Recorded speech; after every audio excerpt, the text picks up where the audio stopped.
وقريشينا ومولانا وملجانا محمدا عبده ورسوله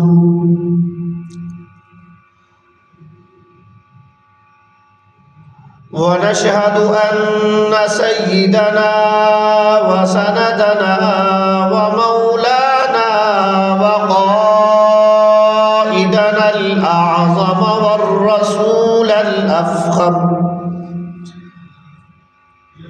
والرسول الأفخم والنبي الأكرم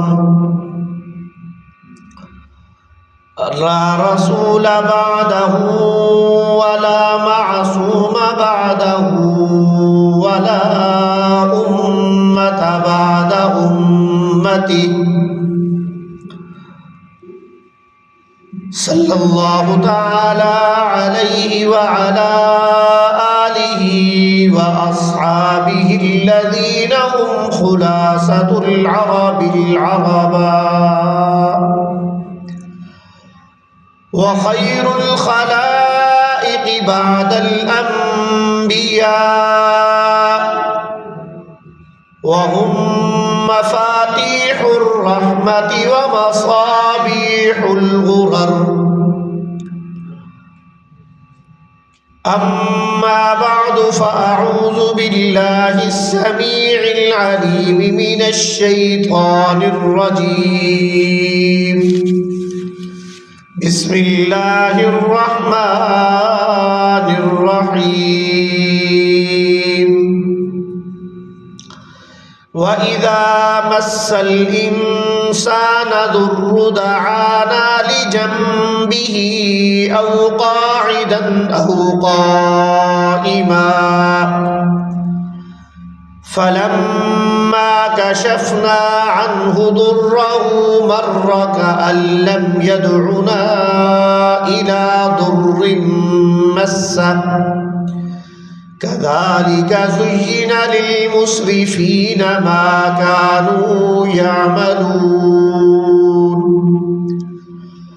وقال تبارك وتعالى وآت ذا القربى حقه والمسكين وابن السبيل ولا تبذر تبذيرا إن المبذرين كانوا إخوان الشياطين وكان الشيطان لربه كفورا وقال تبارك وتعالى في مقام آخر والذين ينفقون أموالهم رئاء الناس ولا يؤمنون بالله ولا باليوم الآخر ومن يكن الشيطان له قرينا فساء قرينا وقال النبي صلى الله عليه وسلم إن الله يرفع بهذا الكتاب أقواما ويضع به آخرين وقال عليه الصلاة والسلام من تواضع لله رفعه الله صدق الله العظيم وصدق رسوله النبي الكريم الأمين ونحن على ذلك من الشاهدين والشاكرين والحمد لله رب العالمين۔ تمام احباب محبت اور عقیدت کے ساتھ حضور نبی رحمت صلی اللہ علیہ وسلم کی ذات اقدس پر نماز والا درود شریف پڑھ لیجئے۔ اللہم صل علی محمد وعلی آل محمد كما صليت على إبراهيم وعلى آل إبراهيم إنك حميد مجيد۔ اللهم بارك على محمد وعلى آل محمد كما باركت على إبراهيم وعلى آل إبراهيم إنك حميد مجيد۔ بعد از حمد و صلاۃ کچھ عرصہ کے وقفہ کے بعد اہل سنت والجماعت کے اس مرکز میں جامع مسجد سیدنا علی المرتضیٰ رضی اللہ تعالیٰ عنہ میں آپ حضرات سے مخاطب ہونے کی سعادت حاصل کر رہا ہوں۔ یہ گلشن پیر طریقت رہبر شریعت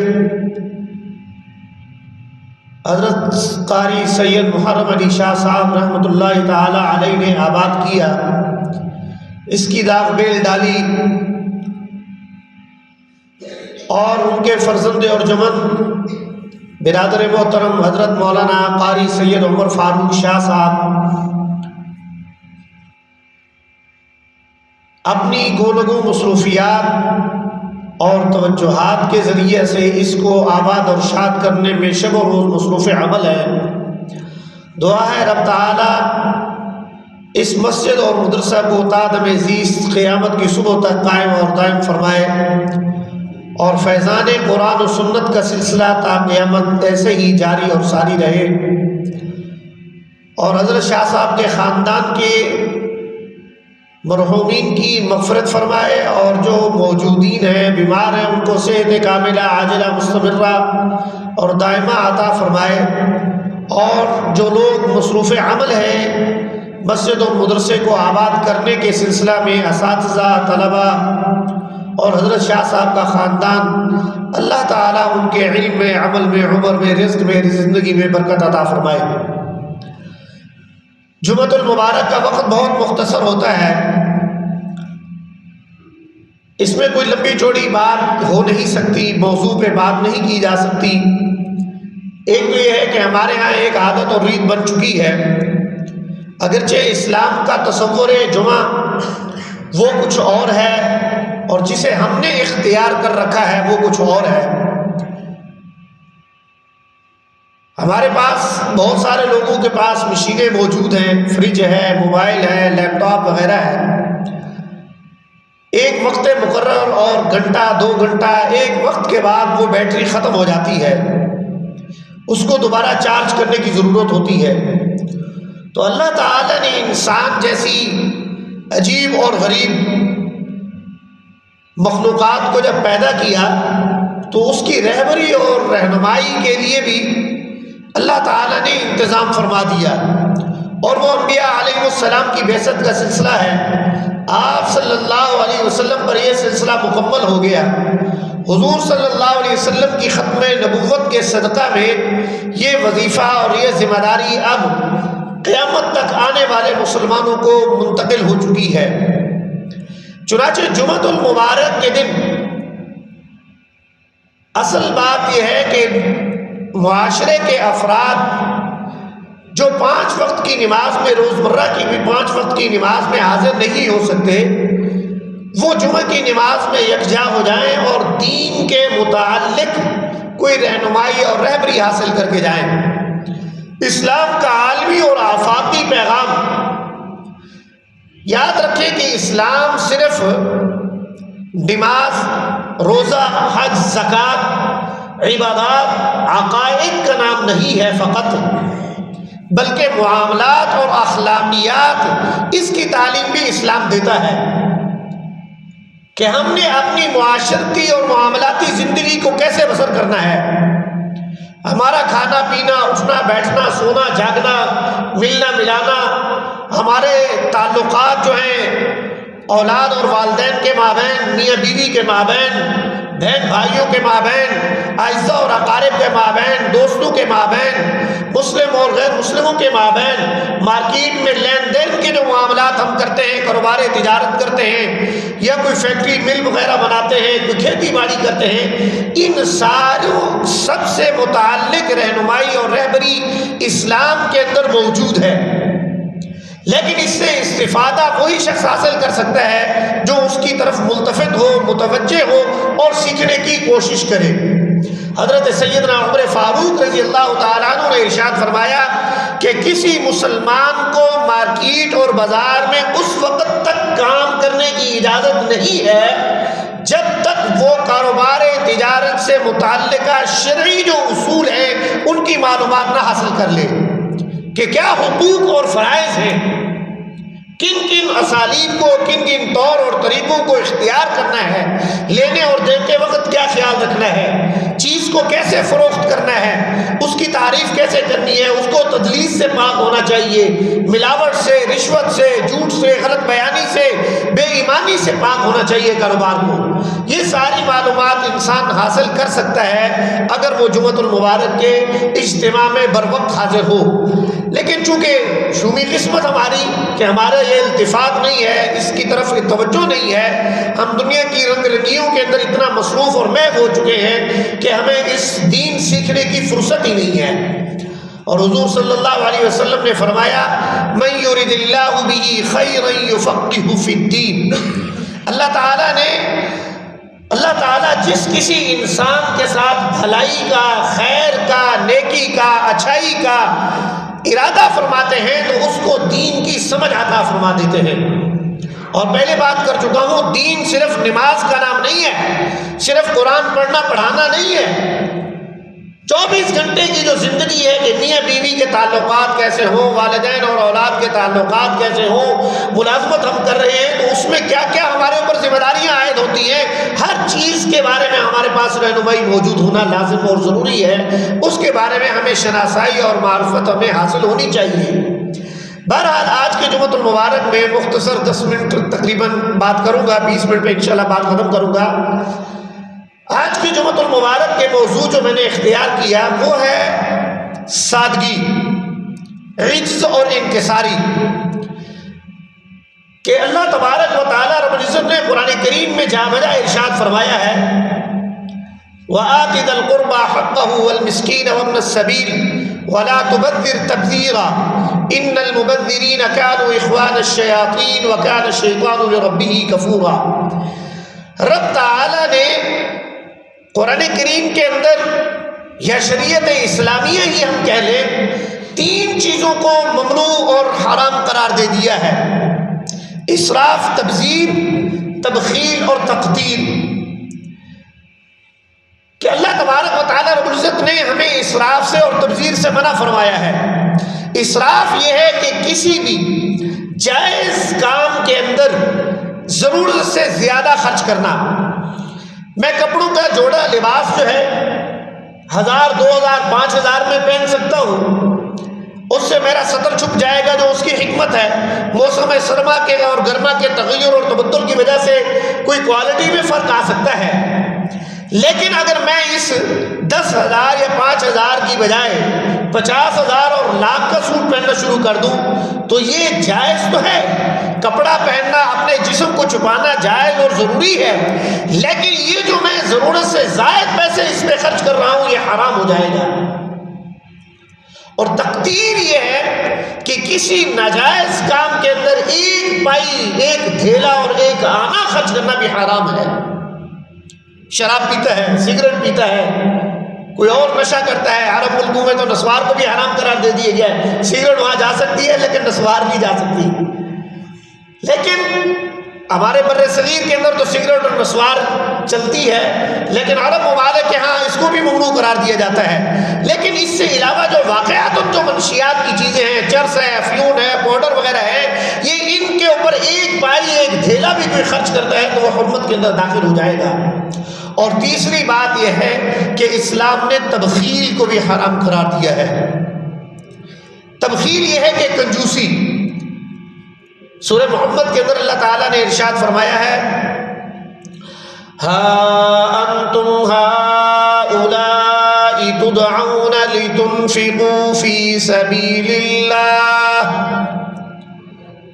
لوگوں میں سے بعض لوگوں کو جب آپ دعوت دیتے ہیں، بلاتے ہیں کہ اللہ کے راستے میں خرچ کرے. فَمِنْكُمْ مَنْ يَبْخَلْ وَمَنْ يَبْخَلْ فَإِنَّمَا يَبْخَلُ عَنْ نَفْسِهِ. وہ کنجوسی کرتے ہیں، ہاتھ کو روک لیتے ہیں کہ مولوی چندے مانگتے ہیں، مدرسوں کے لیے مانگتے ہیں، اور بابا مولوی کو دے نہ دے آپ کی اپنی مرضی. لیکن انفاق فی سبیل اللہ کی دعوت قرآن نے متعدد آیات، سینکڑوں آیات کے اندر دعوت دی ہے. جہاں نماز کا ذکر ہوا وہاں پر انفاق فی سبیل اللہ کا بھی ذکر ہوا، اور ساتھ میں اللہ تعالیٰ نے یہ بھی فرما دیا وَمِمَّا رَزَقْنَاهُمْ يُنْفِقُونَ.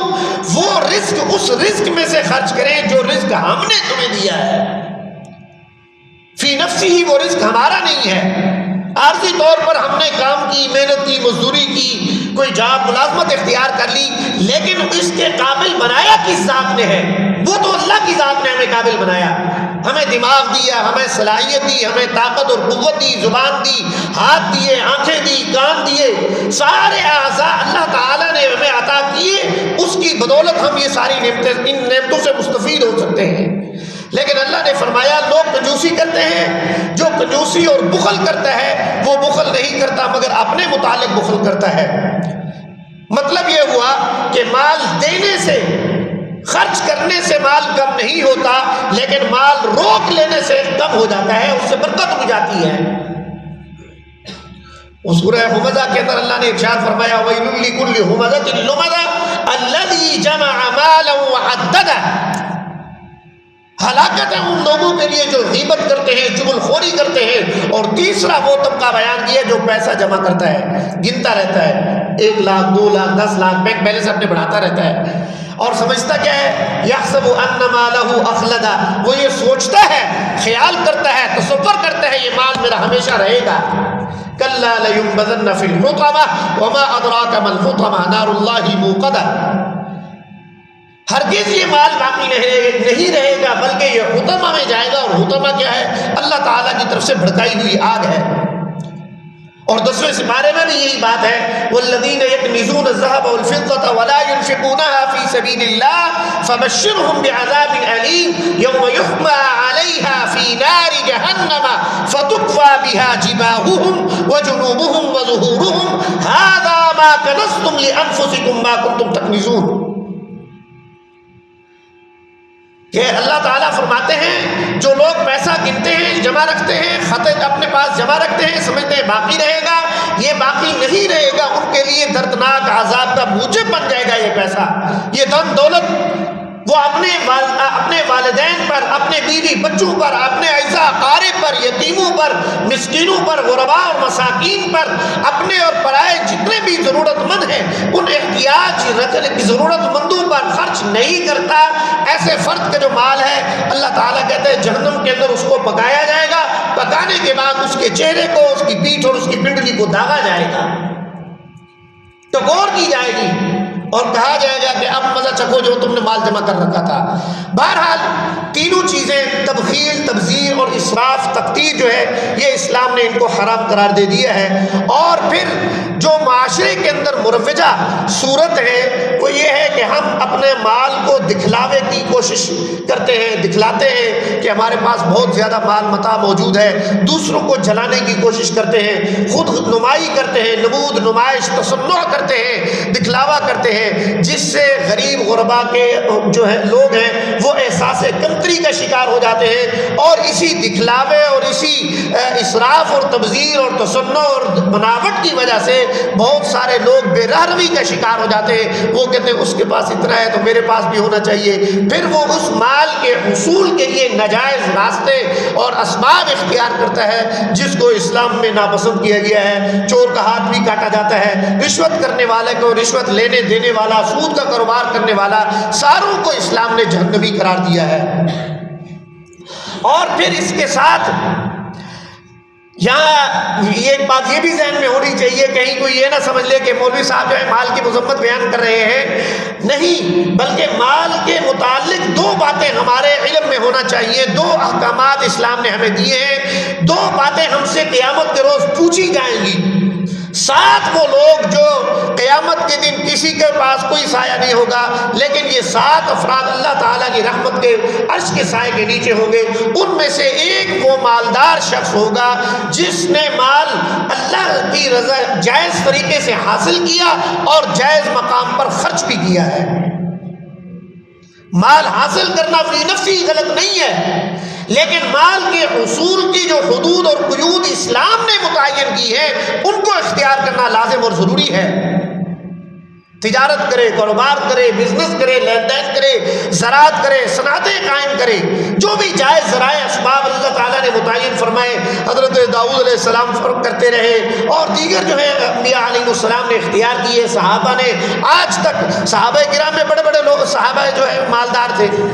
خود حضور صلی اللہ علیہ وسلم کی زوجہ محترمہ حضرت ام المؤمنین سیدہ خدیجہ الطاہرۃ الکبریٰ سلام اللہ علیہا جو ہیں وہ مکے کی مشہور ترین متول جو ہے خواتین میں سے ایک خاتون تھی، سب سے زیادہ مالدار تھی۔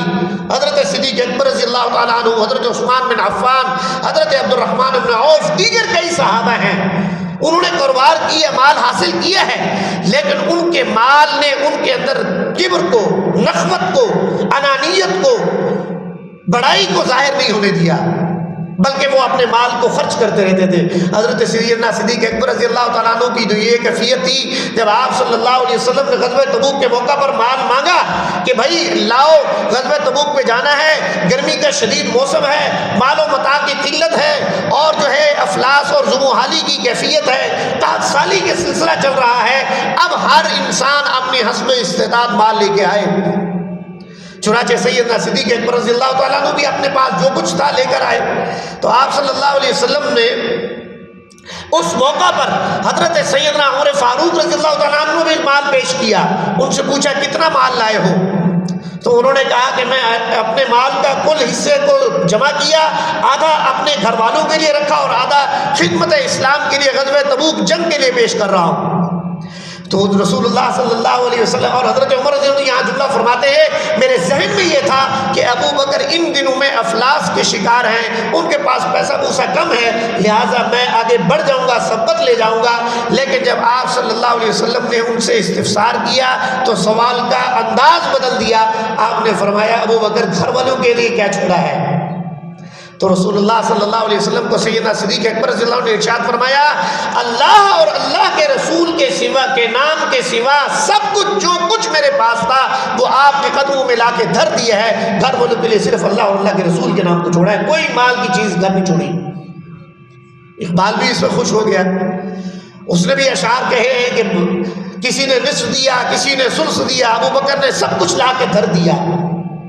یہ انفاق فی سبیل اللہ تھی جو صحابہ کرام جس سے متمتع تھے، اور اللہ تبارک و تعالیٰ رب العزت نے خرچ کرنے کی فضیلت جا بجا قرآن کریم کے اندر بیان فرمائی ہے۔ اپنے مال اور متاع کو جائز مقامات کے اوپر خرچ کرنے کی کوشش اور سعی کی جانی چاہیے، اس سے اللہ تعالیٰ کی رضا جوئی حاصل ہوتی ہے۔ اور دوسری جو بات، ایک تو مال حاصل کرنا اور دوسرا خرچ کرنے سے متعلق، یعنی جو مال حاصل کیا وہ اس کے اندر رشوت نہ ہو، سود نہ ہو، غیبت جو ہے کوئی دھوکہ دہی نہ ہو، جھوٹ غلط بیانی نہ ہو، ناپ تول میں کمی نہ ہو۔ یا ایک بس جملہ کہتا ہوں کہ ویل للمطففین الذین اذا اکتالوا علی الناس یستوفون واذا کالوهم او وزنوهم یخسرون۔ عموماً لوگ یہ سمجھتے ہیں یہ صرف کاروبار تجارت سے متعلق ہے، ایسا ہرگز نہیں ہے۔ زندگی کے ہر لمحہ میں، ہر اعتبار سے جو جس عہدہ منصب مقام پر فائز ہے، جو کام کر رہا ہے، وہ بھی اس سے بھی ناپ تول کی کمی کے اندر احتساب کیا جائے گا، لیا جائے گا۔